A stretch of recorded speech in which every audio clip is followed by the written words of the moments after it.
Então, voltando para continuar a falar sobre o procedimento ordinário, nos cabe falar que a citação ela é também uma intimação para que o acusado apresente a sua resposta escrita à acusação.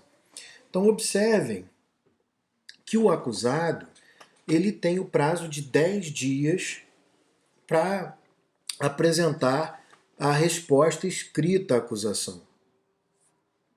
Prestem atenção, porque no processo penal, muito diferente do processo civil, esse prazo de 10 dias não é um prazo que se conta a partir da juntada do mandado cumprido, como acontece na contestação no processo civil. Contestação é uma coisa, resposta escrita à acusação é outra. E é muito diferente, aliás, tudo é muito diferente. A começar pelo fato de que o prazo da resposta escrita é de 10 dias e não de 15. Como eu já falei antes, o prazo não começa da juntada do mandado de citação cumprido. Ele começa da data da própria citação, da data em que o oficial de justiça cita, comunica a existência da ação penal. Em terceiro lugar, o prazo é contado em dias corridos e não em dias úteis, como no processo civil. Óbvio, desconta-se o dia do início, começa pelo dia seguinte e conta-se o dia do fim. Por óbvio, que embora sejam em dias corridos, ele não pode começar e nem terminar num dia não útil. Né? Sábado, domingo e feriado não pode nem iniciar e nem encerrar o prazo. No entanto, a contagem é corrida. Então, começando o prazo, para o sujeito sendo citado numa quinta-feira, o prazo começa na sexta-feira, conta-se sábado e domingo e assim vai. Tá? Então, compreendam que não se pode comparar e nem se valer do Código de Processo Civil para o processo penal. Outra questão muito importante é que o prazo no processo penal, como se pode perceber, é muito mais exíguo. Por outro lado, não existe a possibilidade de que ocorra a confissão ficta, ou seja, a não impugnação dos fatos, a não impugnação do mérito não implica, em hipótese alguma, em confissão tácita dos fatos.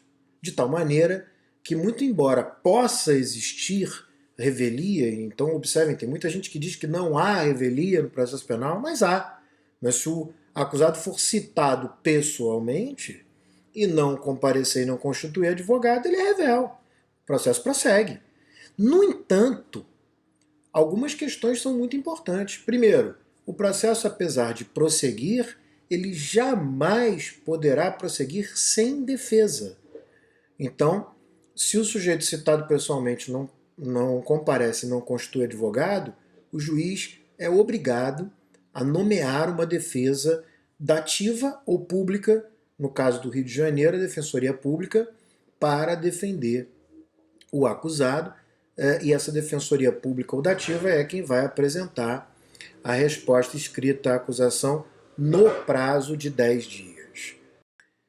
Ademais, ainda que o acusado constitua a sua defesa, seu advogado, para apresentar a resposta escrita à acusação, não é incomum que o advogado seja contratado já ao fim do prazo, às vezes, não raramente, depois do prazo.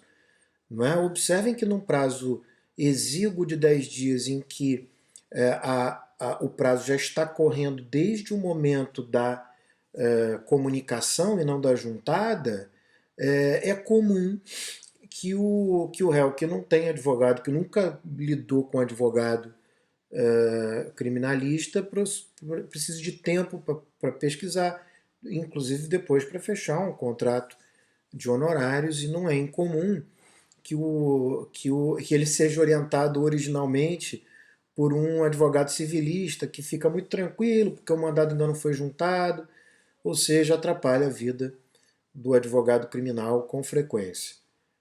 Então, vem a pergunta, e se o sujeito constitui advogado, mas perdeu o prazo para apresentar a resposta escrita, ele fica sem defesa?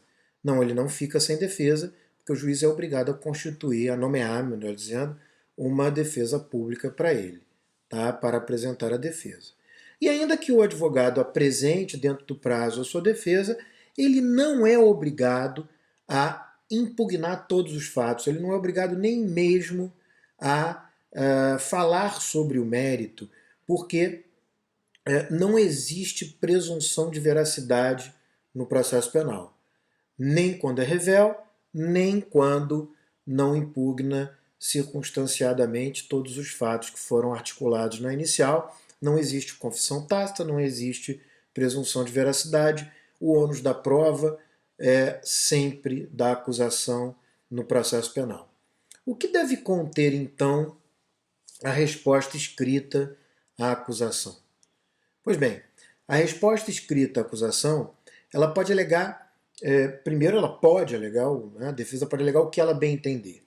Tá? Ela poderá arguir todas as preliminares, compreendidas, obviamente, as questões preliminares como as questões que antecedem o mérito e que têm natureza processual, diferente das questões prejudiciais que antecedem a análise do fato meritório, mas que têm natureza de direito material. Né? Então, por exemplo, a arguição de uma nulidade é questão preliminar, porque ela tem natureza processual. Né? A arguição, por exemplo, de que não houve um furto porque o bem subtraído pertence ao próprio autor da subtração, isso é uma questão prejudicial, não é? Porque diz respeito a uma questão de direito material, mas que não é o mérito. Ou seja, o mérito é se houve subtração ou não houve subtração. Mas como a subtração para ser furto tem que ser de coisa alheia móvel, se o sujeito alega que ele é o dono da coisa, ele está alegando uma questão que prejudica a análise do mérito, porque na realidade, se a coisa é dele, ele pode pegar para ele, subtrair à vontade. Então, voltando para a questão, para arguir qualquer questão preliminar na defesa, na resposta escrita à acusação, pode arguir o que interessar, embora eu tenha dito que não precisa enfrentar o mérito, nada impede que se enfrente o mérito, não é? Deve pedir a produção das provas que sejam necessárias, que esse é o momento para pedir, tá? Com exceção das provas documentais que podem ser juntadas, como nós vamos ver quando falarmos sobre prova. As provas documentais podem ser juntadas a qualquer momento, as demais provas devem ser pedidas nesse momento, inclusive, sobretudo, o arrolamento de testemunhas. Esse é o momento para arrolar as testemunhas, não haverá outro. Da parte da acusação, o momento para arrolar testemunhas é a denúncia. Da defesa, o momento para arrolar testemunhas é a apresentação da resposta escrita à acusação. O número máximo de testemunhas que as partes podem arrolar é de 8, são até 8 testemunhas, seja para acusação, seja para defesa, por fato, não é por processo. Porque uma denúncia pode descrever e imputar ao acusado mais de um único fato. Então, se a denúncia descreve 2 fatos, é possível rolar 16 testemunhas, tanto da parte da acusação como da defesa. Se a denúncia descreve 10 fatos, é possível rolar até 80 testemunhas, como aconteceu no caso do Lula, que muita gente disse por aí que a defesa estaria tentando procrastinar o processo, sem entrar no mérito se a defesa estava tentando ou não procrastinar. Uma coisa é certa: se eu tenho muitos fatos, eu tenho direito a muitas testemunhas. Portanto, quando se faz uma denúncia de mais de 100 páginas, escrevendo diversos fatos, É claro que são muitas as testemunhas que podem ser arroladas. No caso dele, foram 80 testemunhas, o que é absolutamente legal e desejável quando se imputa 10 fatos ou mais para alguém. Então, temos um número máximo aqui de 8 testemunhas para cada parte, para cada fato, não pelo processo. Tá? Então, continuarei no próximo bloco.